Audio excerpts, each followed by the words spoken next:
Cet atelier est un atelier d'affinage qui consiste maintenant à un peu faire une maturation et faire la rédaction des projets qui ont été pré-identifiés dans le cadre. Nous devons sortir de cet atelier avec au moins 34 projets de transfert de technologie, dont les 30% doivent aller au secteur de l'élevage. Le reste va partir dans le secteur agricole, mais aussi au niveau du semence. Je précise qu'aussi il y a des transferts de technologie qui doivent être sous-régionaux.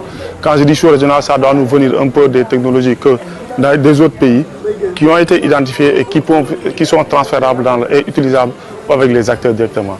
Donc cet atelier est organisé pour le bénéfice des producteurs et des éleveurs, qui à la base, c'est eux qui doivent utiliser un peu l'ensemble des technologies qui seront identifiées. Donc durant ces 6 jours, nous aurons à rédiger des projets qui sont directement utilisables.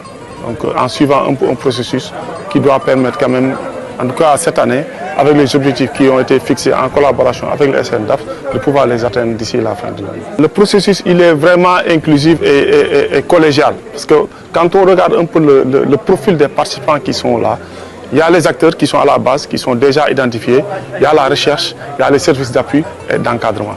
Donc tous ces éléments réunis ont pu identifier quand même, en tout cas les projets essentiels qui ont un effet levier sur l'ensemble des chaînes de valeur qui ont été pré-identifiées dans le cadre.